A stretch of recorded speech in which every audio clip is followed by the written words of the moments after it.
Hello and welcome back. This week we look at World War II.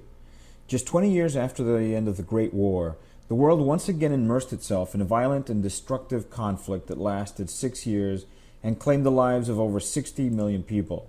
Furthermore, the Second World War was directly connected to the Great War. The way in which the first world conflict of the 20th century ended with the Treaty of Versailles and the redistribution of national borders in Eastern Europe laid out the groundwork for World War II. It was a war that spanned the whole globe, involving a larger proportion of the world than its predecessor. It was also very much an ideological war, pitting fascism against communism and liberalism. And all contenders were influenced by strong racist notions of the nation. It was also a war that claimed a very high proportion of civilian lives, as the size of the battlefield was expanded by the development of new weapons of mass destruction. Whereas the Great War was the result of common aggression between European nations, the Second World War can be traced almost exclusively to the expansionist aims of Nazi Germany and Imperial Japan. We will first look at Nazi Germany. As you might remember from last week, the policies of Adolf Hitler and the German Nazi regime were predicated on the establishment of Aryan world domination. This, in Hitler's eyes, required the union of all German Aryans and the obtainment of fertile land east of Germany, Lebensraum, or living room, as Hitler called it in his Mein Kampf. It was here where the Aryan nation would grow in size and strength. The first step in building a great Aryan nation was for Hitler the reversal of the strict restrictions imposed on Germany by the Treaty of Versailles in 1919. In 1935, just 2 years after Hitler had come to power in Germany, he ignored the Treaty of Versailles by openly rearming the German military.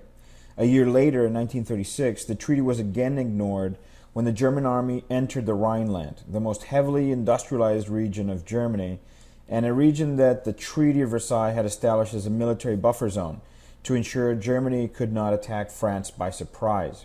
As you can see on the map on the left, this placed the German army right on the border with France. The Rhineland is the striped region.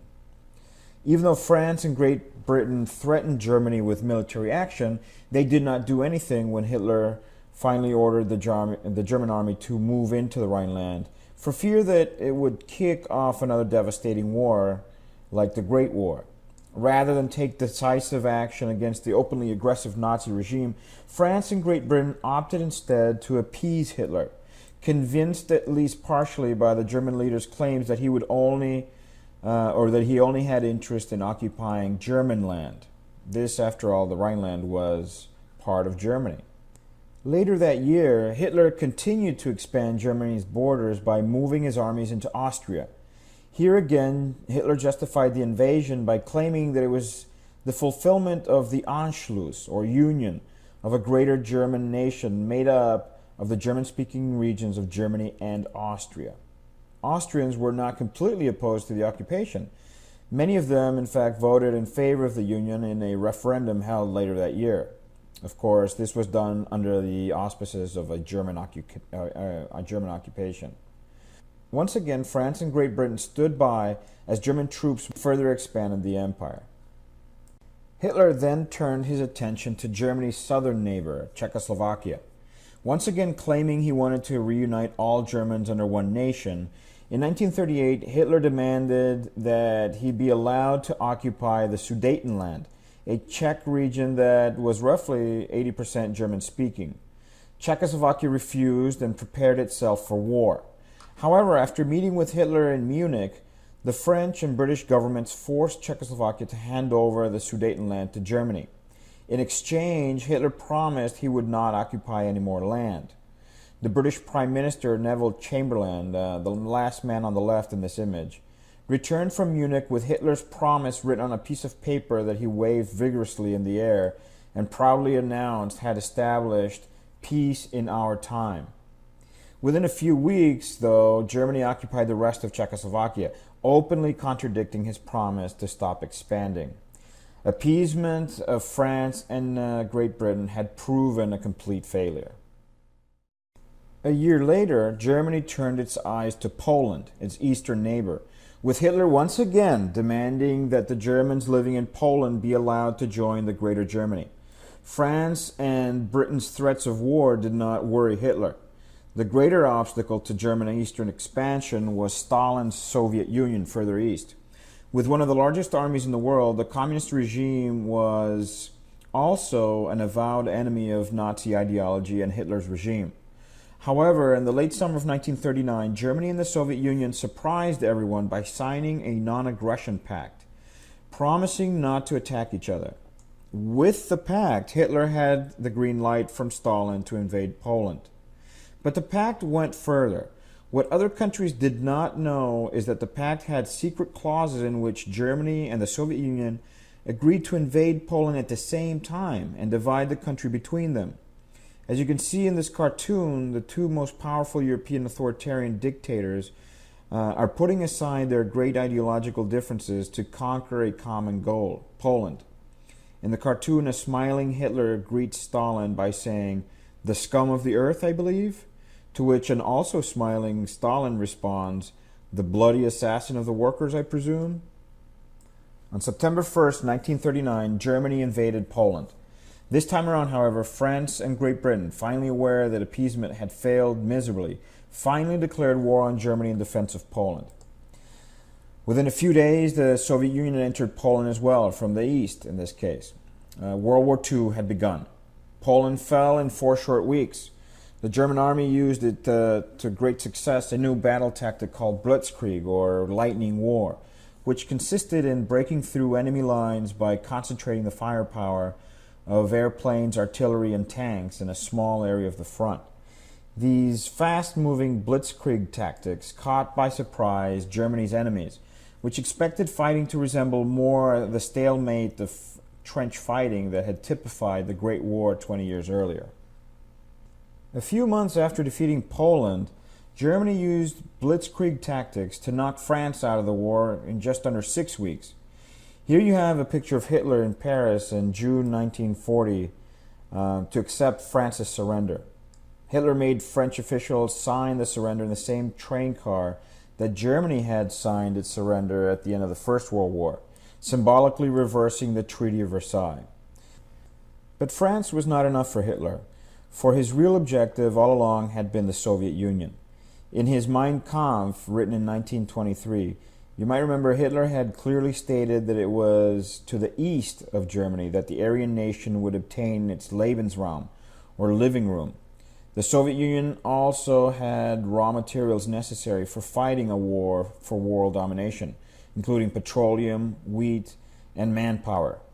In Hitler's eyes, the racially lower Slavic peoples would serve as slave labor for the racially superior Aryan nation. On June 22, 1941, 5 million German troops entered the Soviet Union in a 3-pronged blitzkrieg attack that you can see on the map here that drove deep into the communist country. Even though larger in number, Stalin's armies were completely overwhelmed and forced into rapid retreat across the front. Within 4 months, the German army had surrounded Leningrad to the north and was within 40 miles of Moscow, the Soviet capital. As you can see on this map, by early 1942, Nazi Germany and its allies had conquered most of continental Europe. Great Britain and the Soviet Union were the only countries still resisting the German blitzkrieg, but just barely. The fighting on the Eastern Front was especially brutal. Heavily influenced by Nazi racist ideology, German soldiers marching into the Soviet Union were convinced that they were fighting a war for Aryan civilization against lower Slavic races. It was a fight for survival, a fight to the death. Soviet soldiers were often killed or starved to death because it required fewer resources. As the German army advanced in the Soviet Union, civilians that were considered dangerous to the new Aryan order, such as political leaders and academics, were rounded up and shot. Special German police units called Einsatzgruppen were organized to go from town to town, gathering up Jews, gypsies, homosexuals, and Slavs by the tens of thousands for execution. In this image here, you can see an Einsatzgruppen officer executing a man on the edge of a mass grave. Even regular soldiers engaged in what came to be known as execution tourism, where they would voluntarily participate in the executions as a release valve from the brutal fighting conditions at the front. Yet, the work of the Einsatzgruppen was not efficient enough for the Nazi leadership. Killing with bullets was costly and time-consuming. In addition, there was the concern that killing day in, day out might psychologically affect the German soldiers. For these reasons, in 1942, the Nazi regime institutionalized what came to be known as the final solution, the building of dozens of concentration camps designed specifically for the mass killing of people considered racially inferior. You see here a photograph of the barracks in one such camp. Prisoners were shipped to death camps from all of the occupied territories. Once there, they were either gassed or worked to death. Their bodies were then burned in crematoriums like the one you see on the left. From 1944 to 1945, Germans killed about 12 million people, 6 million of whom were Jews. This was the largest mass genocide the world has ever known. Unfortunately, racism also influenced Japan's imperial expansion across Southeast Asia and the Pacific after 1941. Race-based nationalism sparked Japanese aims to replace the Europeans and Americans as the dominant imperial force in Asia. The Japanese government wanted to establish what it called a Greater East Asia co-prosperity sphere in Asia, free of European and American influence. This, however, was a condescending term, since Japanese considered themselves to be racially superior to the rest of Asians. The Japanese cartoon on the left reflects this attitude. If you look closely, you can see that the dark-skinned native Southeast Asian worker is shaking the hand of the larger, and you might notice whiter, Japanese empire, as the European woman, a sign of weakness, one might argue, retreats into the background. You can also see the Japanese aversion to European influences on the right, where you see a Japanese woman combing dandruff, which represents European decadence, out of her hair. In 1931, Japan invaded China, taking control of most of the country's largest cities. By 1941, Japan was poised to advance further south into French Indochina, what is present-day Vietnam and Cambodia. When the United States threatened Japan with an oil embargo, the Japanese opted to attack by surprise the U.S. port of Pearl Harbor in the Hawaiian Islands. You see a picture of it here. On the morning of December 7th, 1941, Japanese torpedo bombers sank most of the U.S. Pacific Fleet. Germany and Italy, both allies of Japan, also declared war on the United States. All of the world's continents except South America and Antarctica were now at war. In the following year, Japan invaded most of Southeast Asia and the Western Pacific. You can see on the map here the area that is outlined by a green line. All that area within it was controlled by Japan by the end of 1942. The United States and Great Britain suffered devastating defeats, especially in the Philippine Islands and in Malaysia, and were forced to retreat across the Pacific theater. Japanese troops advancing across East Asia became notorious for their barbaric treatment of the soldiers and civilians they captured. In late 1937, for example, as they occupied the Chinese city of Nanking, Japanese soldiers slaughtered between 200 and 300,000 Chinese civilians. Victims were often stabbed to death with bayonets or decapitated with long swords. Another example is the Japanese conquest of the British fortress in Singapore in 1941. The soldiers were specifically told not to take prisoners. All wounded enemy soldiers found on the battlefield were to be killed. Another example is the Bataan Death March later in 1941, after U.S. Troops surrendered to the Japanese in the Philippines. About 10,000 soldiers or prisoners died after they were forced to walk over 100 miles to a prisoner of war camp. A last example would be the Battle of Manila in late 1944 and early 1945, as Japanese were retreating across the Philippines. They left the city of Manila not before killing 100,000 Filipino civilians.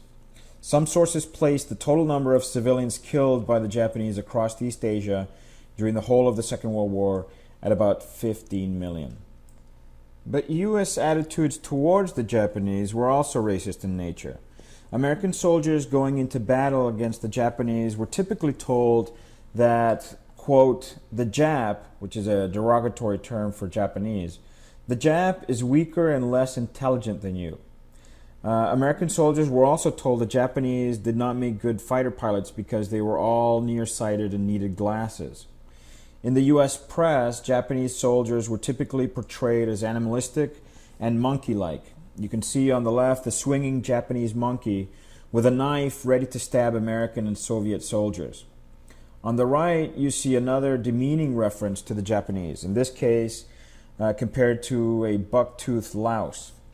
American soldiers fighting in the Pacific made good on these racist attitudes. There were cases of U.S. soldiers torturing and dismembering Japanese dead. It also became typical for both sides to collect body parts, especially teeth and ears, from the soldiers they had killed.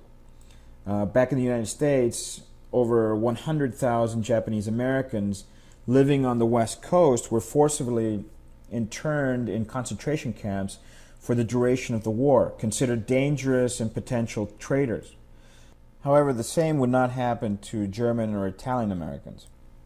The famous Supreme Court case, Korematsu versus U.S. in 1944, actually justified the racist rationale for the internment. The war in both the European and Pacific theaters changed direction in late 1942 as the United States, Great Britain, and the Soviet Union began to win victories and turn the tide of Nazi and Japanese expansion. In Europe, Soviet victory in the Battle of Stalingrad forced the Germans on the defensive for the rest of the war. The US, British, and Canadian landing on the beaches of Normandy in France in June 1944 added another front, and by May 1945, Germany was forced to surrender. Just days before, Hitler took his own life as Soviet troops neared the German capital of Berlin. In the Pacific, the US victory in the Battle of Midway Island in June 1942 turned the tide in favor of the United States and Great Britain. Thereafter, the Japanese would also be on the retreat. However, Japan did not surrender until early August of 1945, after the United States dropped 2 nuclear bombs on the cities of Hiroshima and Nagasaki. This new weapon of mass destruction was devastatingly deadly. The bomb dropped on Hiroshima, for example, on August 6th, instantly killed over 90,000 civilians. The Nagasaki bomb 3 days later killed at least another 50,000 people. On August 15th, Emperor Hirohito announced on the radio the Japanese surrender. The Second World War had ended. The war had lasted 6 years, had destroyed large parts of Europe, Northern Africa, Asia, and the Pacific, and had claimed the lives of over 60 million people. Many of those that survived suffered years of hunger and poverty as the world tried to rebuild. The Nazi leaders that were caught alive by the Allied forces were put on trial in the German city of Nuremberg for their crimes against humanity.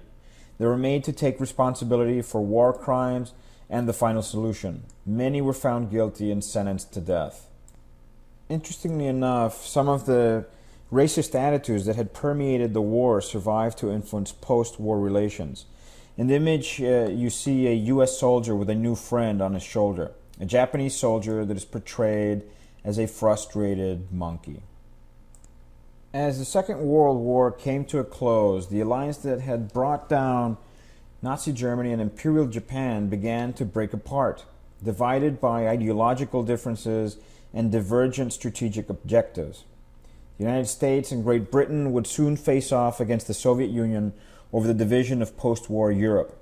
Capitalist and communist nations had joined out of necessity to defeat fascism, the third alternative. With the elimination of the fascist threat in 1945, they ended their cooperation and returned to a more traditional role of confrontation. This was the birth of the new world conflict, the Cold War. And that is what we will discuss next week. See you then.